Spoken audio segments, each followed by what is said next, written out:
right, guys, we just got back from the Mandalorian panel. We were in the live room, not the streaming room this time. Streaming, you know. So people are so mad. I was just looking online and everybody's like, fuck this, because they didn't get to see anything. Oh yeah, well at the very end, they were like, all right, guys, that's it. We'll see you guys later. And then John was like, wait. People started. Let's show something else. Yeah, people started getting up like it was the end of a Marvel movie and they didn't know. Yeah. You gotta stay for that after credit scene. I mean, it's Jon Favreau. You need to stick around after the credits. Yeah. No, it was amazing. I could feel the energy of the crowd. Oh, yeah. It was stunning. That was one of the most amazing things, Yeah. Well, two, also, we got Carl. Carl's in it. I didn't know Carl was going to be in it. You didn't know Carl. I knew Carl Weathers and Gina Carano was in it. Yeah. I didn't know anything about Carl, and I don't know who Gina is at all. I gotta say, she is gorgeous. Yeah, she's smoking, for sure. She's a smoke show. Pedro Pascal, gorgeous. Yeah. Carl Weathers, gorgeous. Dave Filoni, gorgeous. Sorry. Jon Favreau. I want you. It was so good. I wanted to say the thing that I loved the most about that panel was Dave and John they were so in sync. Yeah. They were. And you could tell that John came on, hey, I got this idea, and Kathleen Kennedy's like, all right, here's Dave. And Dave came in, and he's like, and you can just tell like his passion for Star Wars helped John get what he wanted, and that was like the most electrifying thing about the whole panel was those two together, like riffing, and they knew each other so well. It was like us talking, you know. Yeah. Well, what's crazy because like the big scene is like kind of new, relatively new to Dave. You know, he's been working Lucasfilm for 15 years as an animation, and before that he did a little bit of Avatar. Right now he's getting into live action, and of course he worked with Jon Favreau. I'm happy for him as well. Yeah. But we saw some stuff, guys. We saw the footage. You might have maybe seen. I don't know. We don't promote leaked footage or anything like that. But seeing it on that giant screen, a little tiny bit of an angle, but that giant screen was amazing. The stuff that they told us about this show, especially in the production, in terms of the puppeteering and the actual model built of their ship. Dude, I love the model stuff they showed. Razor Crest. The Razor Crest, his actual ship, his military surplus ship, is an actual physical model. They rigged on a motion control and shot it, and then that's what you see in space. It looks so good. I loved it. If you had told me, like, you know, as we were watching the show that happened, I was like, oh, okay, that's cool. But like seeing seeing John Knoll play around his garage and build that thing. Now that too, everyone can see that. That was available for everyone on the stream and everything. So you can watch that, no problem. In terms of some of the things we can talk about, just watching the footage. It looked classic, old trilogy. It was seeing like just the models and costumes, and it felt gritty, and it felt like it used the set design. That was amazing. It was a different feel. Like it was this. I mean, obviously it's not a cartoon, it's not a movie. It just like Jon Favreau gives it this extra edge, this edginess, this live-action edginess. Yeah. Well, everything felt very cinematic, but it all felt in-camera cinematic. Yes. There wasn't a whole lot where I'm thinking like, okay, well, there's the compositing, there's this, and then you mash them together and there's a TV show. It really felt like they were trying to go for everything is in camera as much as possible. And the footage that we saw that you guys didn't see. Are we allowed to talk about that? We can't film it, right? Hell yeah. We can talk about everything. We couldn't film it. Yeah, so there's no footage of that. Now, I tried to film my reaction during, but I don't know if that might be in the vlog. Hopefully we can put it in there somewhere. Maybe we'll see it, but it was dark. Yeah, but I didn't film any of the video itself. I'm like, I'm not going to film that. Hopefully nobody yells at me for filming me. Whenever they were showing actual footage, I thought it was too dark to even record ourselves and stuff. There's a few bright shots where the screen lit up enough but to see it, but it was amazing.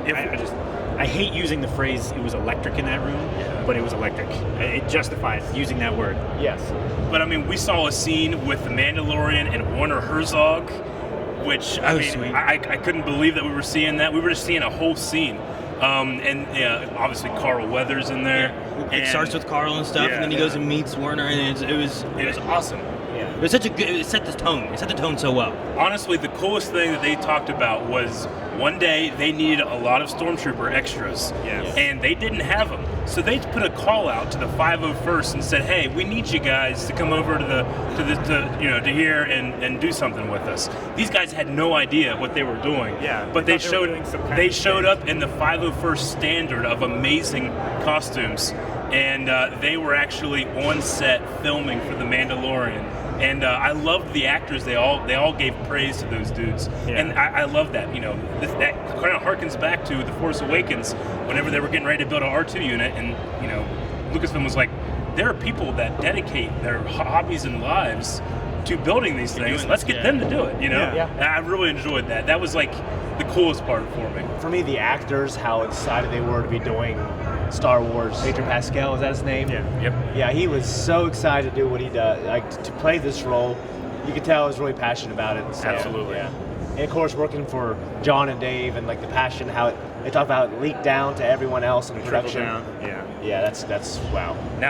Now, when it comes to the actual footage that was shown, you're going to be able to go and find all the descriptions of everything. So there's no spoilers here if you're watching this video. But we saw Forlom. We saw IG-88. Like I was like, IG-88, what's that? A puppet of IG-88. It was amazing, like live action. Yeah. We saw. It made it so much scarier. Seeing that. It did. It was like human speed and everything. It was amazing. There was a shot of one guy, and it was really cool, with like a blaster on his shoulder and stuff. And I swore to God, it looked like a bald Stephen Amell, and I couldn't tell.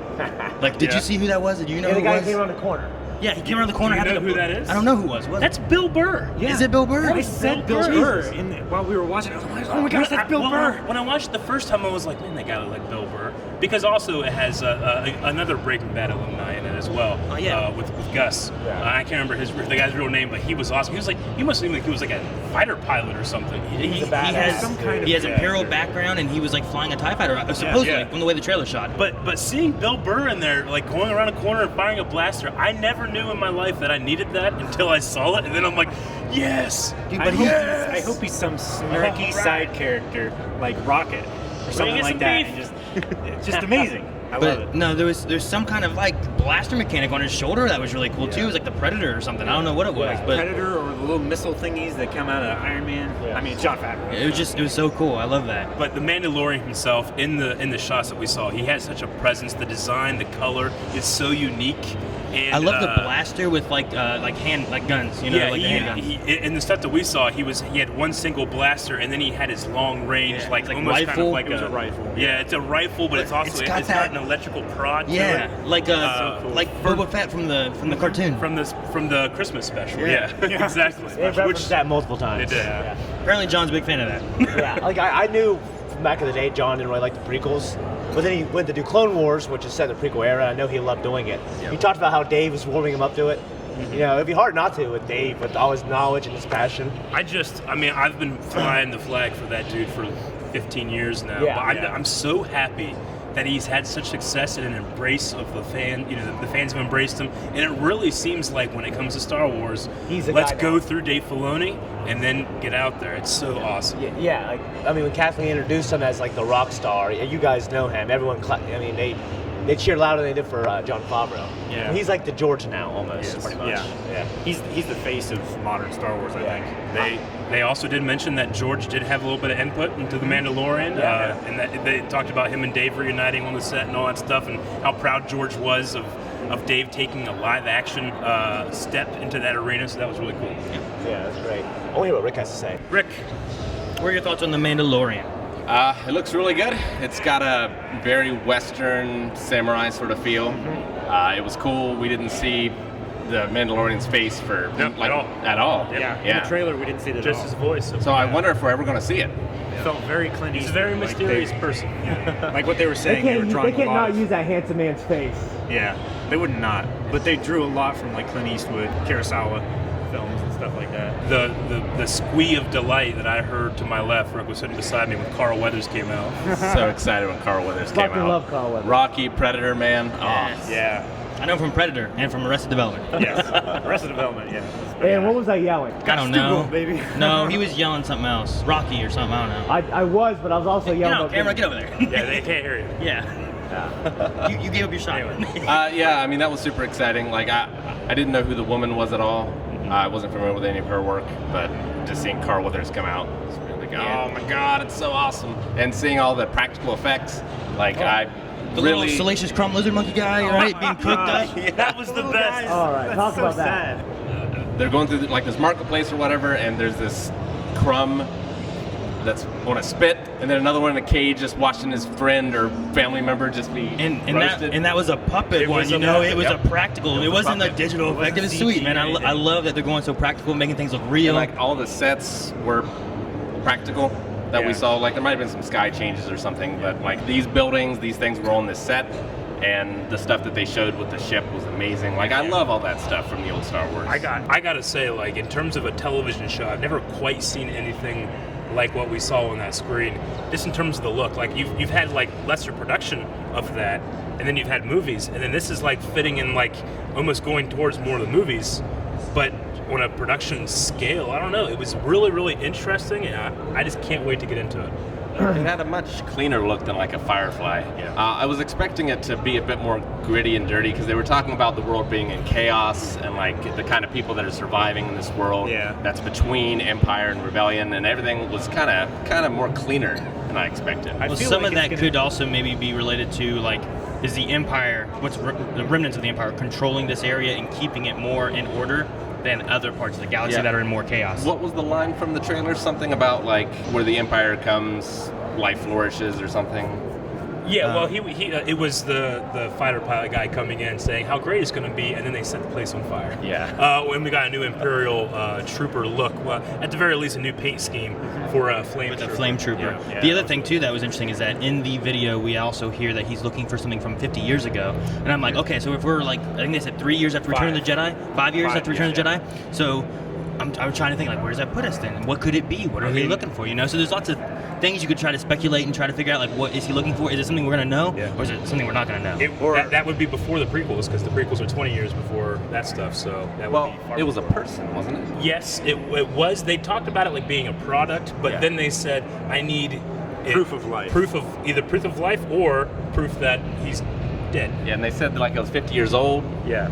Well, something about 50 years ago. Yeah. So I don't know if 50 years old, but I thought they said 50 years old when they were describing. I think they were being selective in what they were talking about, so we can't guess too much. The idea is that, you know, whatever this MacGuffin is that he's doing, we'll learn more about it. I was interested in, like, there was like a Imperial Doctor-like character, and then Warner Herzog, and they seemed to disagree about what they wanted. So I'm already feeling like characters and motivations and clashing and how the Mandalorian is going to go. It's got to be some sort of like genetic experiment. Well, the thing too is, it could this have any ties into what happens into episode 7, 8, 9 or something, you know, or what we know maybe of episode 9 or anything like that, you know. There's lots of things that could be kind of alluding to or something. So we'll have to find out more about that. I love some of the action that they showed, especially the shot with him like striking the stormtrooper's helmet and it just exploding, shattering into pieces. Yeah, it was like it was made out of porcelain or something. Sway. Sorry. My feet hurt.